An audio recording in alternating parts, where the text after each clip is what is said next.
Poor immigrant donated his coat to a freezing man. The words echoed in Andre's mind as he walked away from the shivering stranger, his own shoulders now exposed to the bitter December wind. He could feel the cold creeping through his thin shirt, but something warm bloomed in his chest despite it. Something that felt strangely like purpose. 3 hours earlier, the cold had been just another enemy in a long list of adversaries Andrei Petrov had faced since arriving in America. The 27-year-old Romanian immigrant pulled his worn coat tighter around his narrow frame as he trudged through the snow-lined streets of Boston. His breath crystallized before him, little clouds of life dispersing into the indifferent winter air. The coat, a faded navy thing with frayed cuffs and a missing button, had been his father's last gift before Andre boarded the plane 8 months ago, carrying nothing but a small suitcase and oversized dreams. Those dreams had shrunk considerably since then. The apartment building where Andre lived, if you could call a room shared with 3 other immigrants living, loomed ahead, its brick facade darkened by decades of city grime. His fingers, red and stiff from the cold, fumbled with the key as he unlocked the building's front door. The warmth of the hallway was negligible, but it was enough to make his cheeks sting as blood rushed back to them. "Andre, rent, Mr." Kostya's voice boomed from the superintendent's apartment on the ground floor. The door swung open to reveal the barrel-chested Ukrainian, his perpetual scowl deepening the lines on his weather-beaten face. Andre's stomach tightened. "Friday, Mr. Kostya, I promise. After I get paid." "You said that last week." Kostya's eyes narrowed. "One more day, then you sleep on street, understand? Many others want room." The door slammed shut, the sound reverberating through the dingy hallway. Andre closed his eyes, letting the wave of shame and anxiety wash over him. 3 jobs, dishwasher in the morning, delivery boy in the afternoon, janitor at night, and still he could barely keep a roof over his head. His roommates were gone when he entered the cramped apartment, all working their own endless shifts in this city that promised so much and delivered so little. He slumped onto his thin mattress on the floor, not bothering to remove his coat.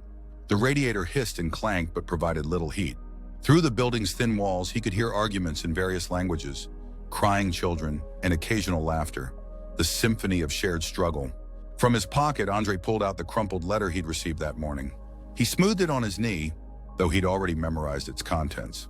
"Dear Andre, your mother's condition has worsened. The doctor says she needs the surgery within the month. We've sold the cow and grandfather's watch, but it's not enough. Please, if you can send anything." His vision blurred. He'd been sending almost everything he earned, keeping just enough for rent and meager meals. It wasn't enough. It was never enough. Outside, the early winter darkness had fallen. His shift at Venezia's restaurant would start in an hour. No time to rest. No time to process the weight crushing his chest. Just time to wash his face, change his shirt, and head back into the cold. The restaurant kitchen was a chaotic blur of steam, shouting, and clattering pots. Andre stood at the industrial sink, arms submerged to the elbows in greasy water that had long since lost its heat. His back ached, his fingers were pruned and raw, but his mind was elsewhere, calculating dollars, medicines, possibilities. None of the equations balanced. "Petrov, take these out to the dumpster, then you can go." The head chef thrust a stack of garbage bags toward him. Andre nodded, drying his hands on his apron before grabbing the bags. The kitchen's back door opened onto an alley, where the restaurant's dumpster stood alongside those of neighboring businesses. The biting cold slapped him as he stepped outside, the temperature having dropped further since sunset. As he heaved the bags into the dumpster, a movement caught his eye. In the shadows between 2 buildings, something shifted. Andre froze, heart accelerating. In his neighborhood, shadows often contain dangers. Desperate people doing desperate things. "Who's there?" His voice sounded smaller than he intended, his accent thicker under stress. The shadow moved again, and a man emerged partially into the dim light cast by the restaurant's back door. He was older, perhaps 60, with a wild gray beard and clothes that hung on his thin frame like laundry on a line. But what struck Andre most were his eyes, pale blue and piercing, somehow both vacant and penetrating at once. The man was shivering violently, arms wrapped around himself, lips tinged blue. "I'm sorry," the man said, his voice a raspy whisper. "Just waiting for them to throw out the bread." They usually do at closing. Andre knew this was true. He'd sometimes taken home the day-old bread himself with the chef's blessing. "It's not closing time yet. 2 more hours." Andre found himself speaking gently, as one might to a wounded animal. The old man nodded, teeth chattering. "I'll wait." Andre should have gone back inside. He had dishes to wash, money to earn, a mother to save across an ocean, but something in those blue eyes held him. "You'll freeze before then." The old man attempted a smile. "Wouldn't be the first time I've been cold." He shuffled his feet, and Andre noticed he wore only thin sneakers, soaked through with slush. For a moment, Andre stood suspended between worlds. The warm kitchen behind him where work and wages waited, and the cold alley where this stranger shivered. In that moment, he saw his father in the man's stooped shoulders, his mother in the quiet dignity despite circumstances. Without fully deciding to do it, Andre found himself unbuttoning his coat, his father's coat, his only defense against the Boston winter. Here, he held it out. "Take it." The old man's eyes widened. "I can't." "Shh, please." Andre pushed the coat forward. "I have another." The lie came easily, wrapped in the certainty that this was somehow right, somehow necessary. Hesitantly, as if expecting Andre to snatch it back, the old man took the coat. His gnarled fingers trembled as he pulled it on, the fabric engulfing his diminished frame. "God bless you, son," he whispered, eyes suddenly bright with moisture. "What's your name?" Andre Petrov." The old man nodded slowly, as if committing it to memory. "I'm Thomas Winters." He patted the coat's pocket. "I'll leave something for you. Right here in this alley. Tomorrow night." "A thank you." Andre shook his head. "No need." "Really?" But Thomas was already retreating into the shadows, the navy coat, a shade darker than the night around him, disappearing like a piece of the darkness come alive. The kitchen door swung open behind Andre. "You planning to freeze out there, Petrov? Dishes aren't washing themselves." Andre turned, the cold suddenly fierce against his shirt. "You're coming." The remainder of his shift passed in a blur of soap suds and shivering. Without his coat, the walk home was brutal. By the time he reached his apartment, he couldn't feel his fingers or toes. His roommates were already asleep, their breathing creating a discordant rhythm in the darkness. Andre curled under his thin blanket, still fully clothed, trying to generate warmth. He thought of his father, what he would say about giving away his parting gift. He thought of his mother, waiting for money he couldn't send enough of. He thought of Thomas Winters and hoped the coat would keep him alive through the night. Sleep came in fits and starts, punctuated by dreams of home. The small farmhouse with its red-tiled roof, his mother's herb garden, the mountains rising blue in the distance. In his dreams, his father was still alive, still telling him that America was the land of opportunity. If only you worked hard enough, if only you believed. Morning arrived with pale light filtering through the apartment's single window. Andre's body ached from cold and poor sleep. His first job wouldn't start for another 2 hours, but the thought of returning to bed held no appeal. Instead, he made himself a cup of instant coffee, the heat of the mug between his palms the closest thing to comfort he'd felt in days. His roommate Victor emerged from his corner of the room, rubbing sleep from his eyes. "You look like hell," he observed in Ukrainian accented English. "Feel like it too." Andre replied with a weak smile. Victor rummaged through their shared food cupboard. "What? Where's your coat?" "Didn't see it by the door." The question brought a flush of embarrassment to Andre's cheeks. How to explain an impulsive act of charity when they were all struggling to survive? Gave it to someone who needed it more." Victor paused, a package of crackers in hand, and stared at Andre as if he'd grown a second head. "In Boston? In December? Are you crazy?" Andre shrugged, unable to articulate the compulsion he'd felt, the recognition of something in Thomas that demanded response. "I have a sweatshirt you can borrow," Victor said finally, shaking his head. "But don't give that away too, or you'll be dead by Christmas." The day passed in a haze of work and shivering. The borrowed sweatshirt was too big and smelled of someone else's life, but it was better than nothing. Between shifts, Andre found himself thinking of Thomas, wondering where he was, if the coat was helping, if he was still alive. The promised thank you never crossed his mind. Such people rarely had anything to give but gratitude. Evening found him back at Venezia's, hands in dishwater, mind drifting between worry about rent and his mother's surgery. The head chef was in a foul mood, barking orders and criticizing everything from the arrangement of clean pots to the speed of Andre's scrubbing. By the time he was told to take out the trash, Andre's nerves were frayed. The alley was empty when he pushed through the back door, garbage bags in hand. No sign of Thomas. Andre felt a pang of disappointment, followed immediately by guilt. What had he expected? The man was probably long gone, perhaps in another part of the city by now. As he turned to go back inside, something caught his eye. a flash of white against the dark brick wall near where Thomas had stood the night before. Moving closer, Andre saw it was a small envelope stuck into a crack in the mortar. His name was written on it in shaky block letters. Heart quickening, Andre plucked the envelope from the wall. It was thin, not heavy enough to contain money, which was just as well, since he wouldn't have felt right taking anything from someone who clearly had less than him.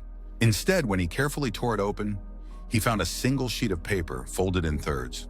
It was a map, hand-drawn in blue ink, with streets and landmarks carefully labeled. In the upper corner, in the same block letters as the envelope, for Andre, follow exactly.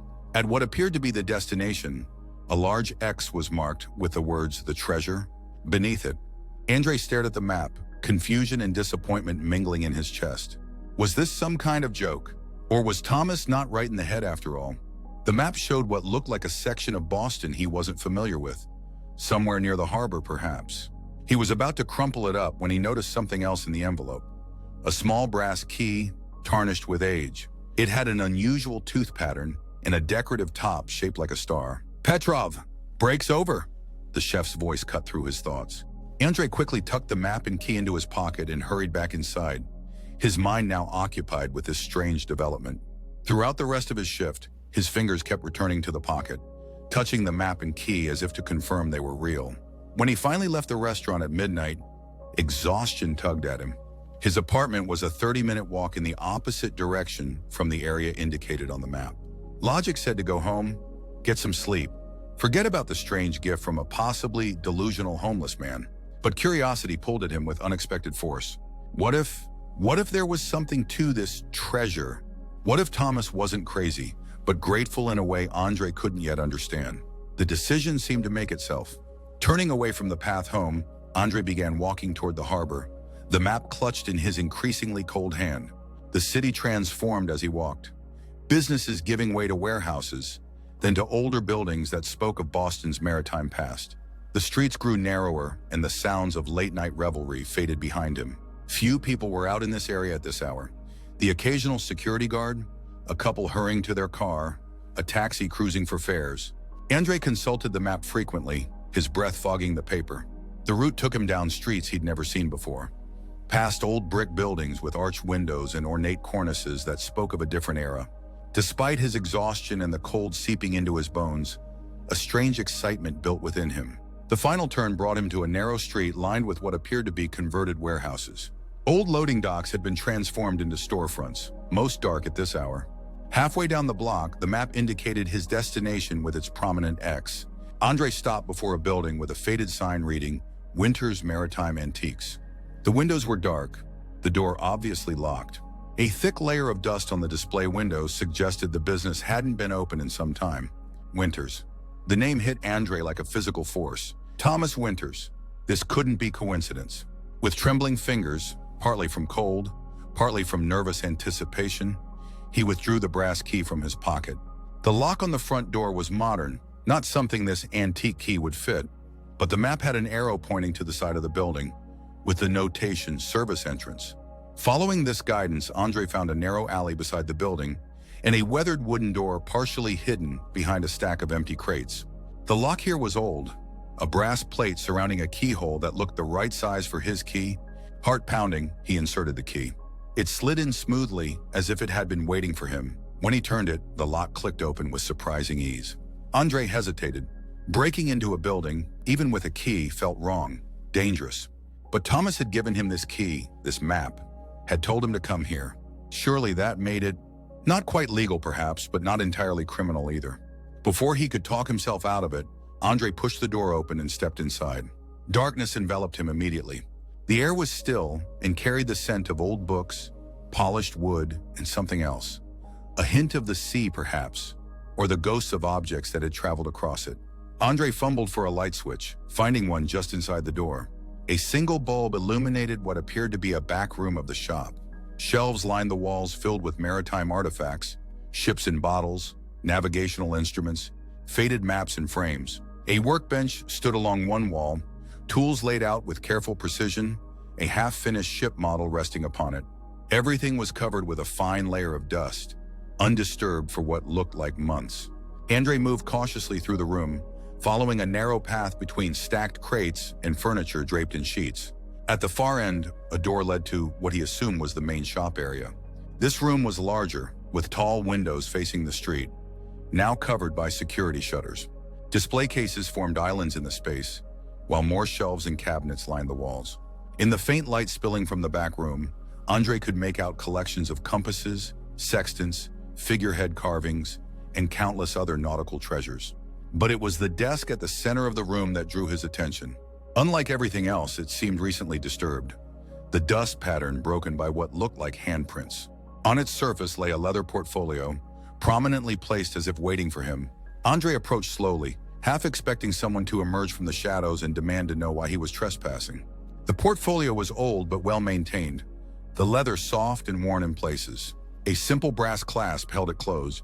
With a deep breath, he opened it.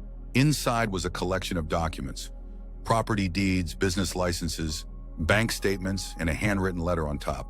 The letter was addressed to him. Dear Andrei Petrov, if you're reading this, you've followed my map and found your way to what remains of my life's work. I hope you'll forgive the strange method of bringing you here, but I needed to be sure you were the right person before entrusting you with what comes next. You gave me your coat last night. A small act perhaps in the grand scheme of things, but not to me. You gave without expectation of return, even though I could see in your eyes that you have little to spare. Such kindness has become rare in this world. I have no family left. No friends who haven't already passed or forgotten me. What I do have is this shop, its contents, and the small apartment above it, all of which now belong to you. You're wondering if this is a joke or if I'm not right in the mind. I assure you I am perfectly sane. 3 years ago, I lost everything that mattered. My wife to cancer, my son to an overdose, my will to continue. I've been living on the streets by choice, watching humanity pass by, looking for someone worthy of what I left behind. The documentation to transfer ownership is prepared and requires only your signature. My lawyer's card is attached. He can answer your questions and finalize the details. This isn't charity, Andre. It's an investment in kindness. In my experience, those who give when they have little to spare make the best stewards of unexpected fortune. There is money as well. Not a king's ransom, but enough to start again. Enough, perhaps, to help those waiting for you across the ocean. The treasure you see isn't gold or jewels. It's a second chance. Use it well. With gratitude, Thomas Winters, P.S. The coat was perfect, warm like its owner's heart. Andre's hands shook as he lowered the letter. His vision blurred, whether from exhaustion or emotion, he couldn't tell. The documents beneath confirmed what the letter claimed. Property deeds, bank statements showing modest but significant savings, all apparently ready to transfer to his name. It couldn't be real.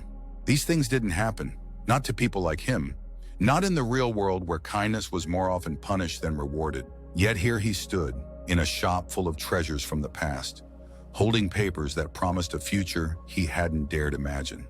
A small sound escaped him, something between a laugh and a sob.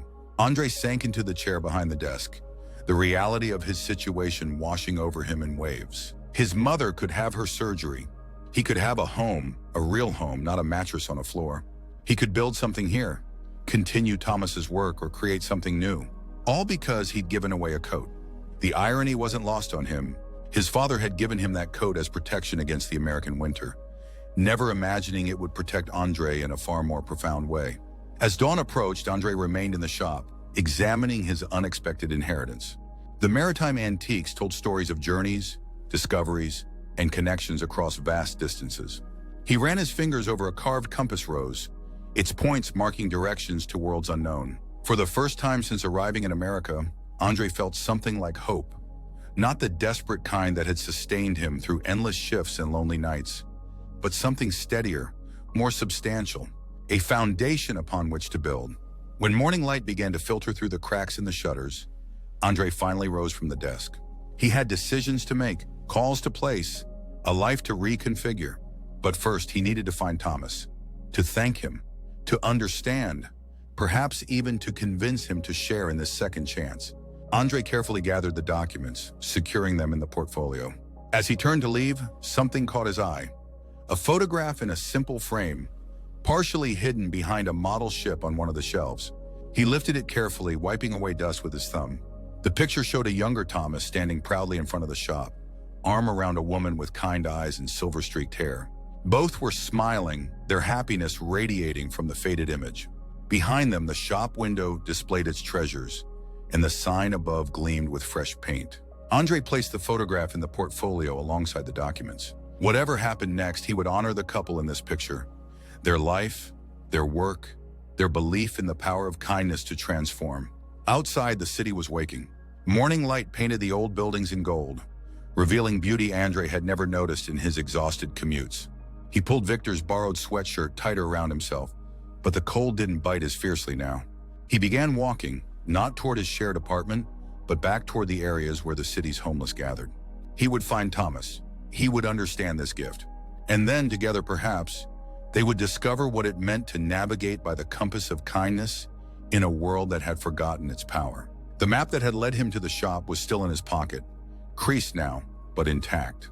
Andre ran his fingers over it, feeling the indentations of Thomas's careful hand. It wasn't just a path to a building or a business. It was a map to a different way of living. A poor immigrant had donated his coat to a freezing man, never expecting anything in return. Now the stranger had left him not just a map to a hidden treasure, but a map to becoming the person he was meant to be. Andre smiled as he walked into the rising sun, his shadow stretching behind him like a bridge between past and future. The journey ahead was uncertain, but for the first time since crossing an ocean in search of dreams, he felt ready to navigate its waters. And somewhere in the city, an old man in a navy coat waited to see what would grow from the seed of kindness he had planted. Not just in a shop full of nautical treasures, but in the heart of a young man who had given away his only protection against the cold.